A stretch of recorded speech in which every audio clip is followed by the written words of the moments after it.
All right. Good morning, good afternoon, wherever you are. This is July's presentation for Parkour Platinum subscribers. Uh, these presentations are an opportunity for me to go a bit deeper with the research I've done, the conversations I've had, the analysis I've done over the past month for a subset of subscribers.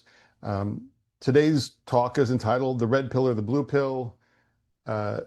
It is an obvious reference to the key scene in the famous movie, The Matrix, where the main character, Neo, is offered the opportunity to take a blue pill, which sort of keeps him in reality, and he's doesn't remember any of the interactions that he's had before that moment, or he takes the red pill, where he goes down the rabbit hole and he starts to understand how the world works around him. And at this moment, I have talked to a number of entrepreneurs who are at the forefront of generative AI and innovation. One of them, Ed Sachi, had a formal announcement yesterday that his platform Showrunner got investment from Amazon, and they'll be releasing a TV series on Amazon Prime Video at the end of the year. And you're obviously seeing enormous momentum in the generative AI space with Google VO. Up to, I think, at the beginning of the month, they said it was 40 million videos created, now like 70 million videos created 3 weeks after they announced it on the earnings call. So there's an enormous shift happening at exponential speed, exponential scale, and it's a very confusing set of signals.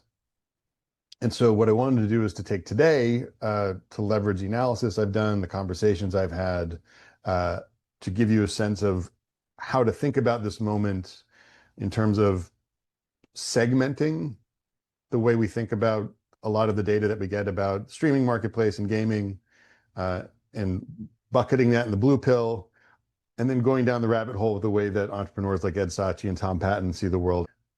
Ed and Tom see dynamics that I know you don't get anywhere in the trades, because I certainly don't get them from the trades or the Wall Street Journal or any of the business publications. So with that said, I want to take the next 30 minutes or so, probably be closer to 40, just to walk you through that red pill, blue pill moment and how to think about both of them and some of the implications that they have for business models in the future, and particularly around old traditional media IP. A reminder, Parkour is my brand. It was inspired by the professors that I had in school who, when I was looking at something that I'd seen many times before, they shifted the perspective and helped me see it in a new way, right? So it's just giving you a slightly revealing a different lens on everyday markets, headlines, stories that you're reading, trends that you're hearing about. And then again, why the medium? The medium is obviously a nod to Marshall McLuhan, but at this point, understanding audience engagement is the single most important factor for success for any business. And I'll go into that more in a second. But the key thing is, when you think about where we are today, we're living through a significant paradigm shift. In the lens of Marshall McLuhan, which is basically that our engagement with content is shaped by both, like the media that we engage with is shaped by the technology of the medium, but also our engagement with that content is also shaped by the technology of the medium. And so it's a pretty simple model, simple way to, this is a simplistic refining of it, but that in 1934 to 2005, the television was a passive experience. Then 2007 to 2020, when streaming emerged, it was passive and interactive. And then 2021 to present has been the emergence of gaming video on demand, Netflix pivoting to gaming and pushing engagement rather than total streams as a story. And then YouTube Shorts is has become the dominant, sort of the dominant narrative, and an important chess move, as I described it in a previous essay for YouTube. Very quickly, a reminder before we jump into this, that gaming video on demand, the real short model, is a new model. It takes an entire TV series and splits it up into 50 to 100 2-minute tiny chapters, 2-minute long tiny chapters, each called verticals, an audience. And then the way that audiences engage with it is that they can either watch an ad or pay to watch the next series, or they can just pay an entire fee to watch, pay a fee to watch a limited viewing across multiple shows.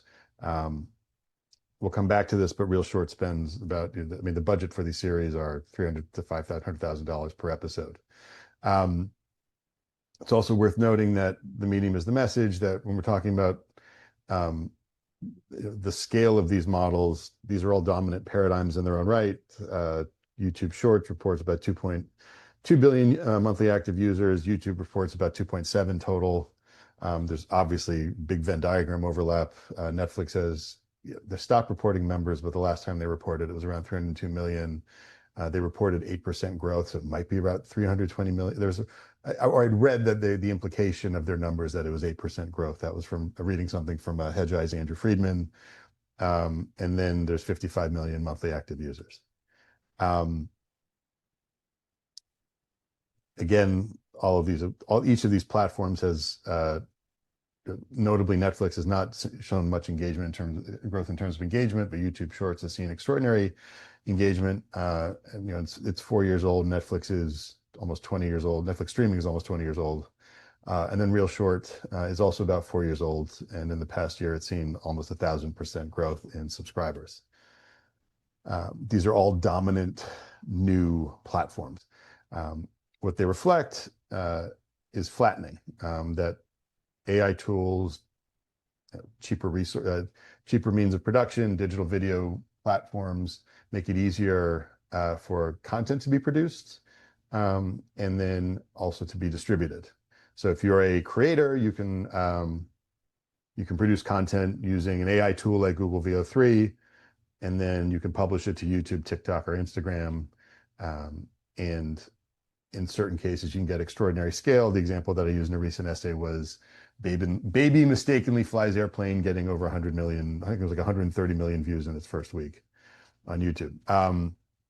Flattening means interchangeability also. And what interchangeability is that when you pay, your $20 that right now you pay Netflix for an ad-free experience, you can also you can churn out of Netflix and reallocate it to Real Short very easily. You can reallocate it and pay for a monthly fee for YouTube Premium, where you don't get any ads and you get YouTube Music as part of the plan.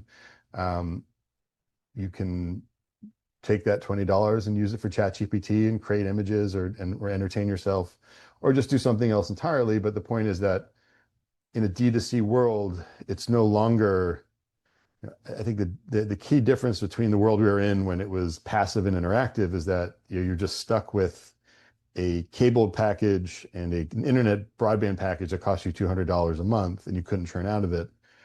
And now you have choice. And all you're paying for is the internet connection, and then for the entertainment, that same $20 can go to a wide swath of things. And Netflix has made this point repeatedly that they've used, I use the example of Roblox here, but they've used the example of Fortnite. But the point is that it's very easy to spend $20 on another platform and not need Netflix anymore, and not need HBO Max, or not need Disney Plus anymore. And I think Real Short is challenging that. I think YouTube's dominance on TVs, they're reporting subscription growth, is challenging that. And there's an important reason why I use Roblox instead of Fortnite, but we'll come back to that. The key thing that is important to consider when you start talking about this concept of interchangeability is that we're about to see growth in more people having access to the internet, more consumers on the internet. Obviously, Starlink, which everybody's familiar with, is Elon Musk's business. And they have thousands of satellites, and I think they're expecting in the next 10 years to have 34,000 satellites up in the sky. But then the other one is the Terra, which comes from Google's Moonshot project, and that is light-based high-speed Wi-Fi. So they've built these receivers that communicate via light and send high-speed internet to each other. And they're projecting by the end of next year that there's going to be 1.2 billion new internet people who are going to have access to the internet by the end of next year. That's obviously a significant number. And if there's 6 billion of access now, that's a 20% jump. And the most important thing to remember about them when you're thinking about interchangeability is that this is going to be a generation who is entering an internet where AI tools are the default and not Google search and not Amazon and not Meta. That they're going to have access to ChatGPT, Gemini, Claude. They're going to be both content consumers and content creators. And I think that idea, I don't see that idea or that concept mapping to a lot of what I read about where this is all headed. But I think it was highlighted for me by Tom Patton, and then I dove into it a bit more. It's a pretty significant paradigm shift that I don't think people are fully processing yet. So given that enormous paradigm shift, here's the question. Is this, how do you think about it from a red pill or blue pill moment? Or if people think about this as a blue pill moment, then you're just going to be assuming that the living room is going to be streaming apps on a smart TV, and it's going to be kind of a mix of passive and interactive. But if it's a red pill moment, then you're really going down the rabbit hole of these concepts of interactivity that are far more complex, far more focused around the consumer being both a creator and a consumer.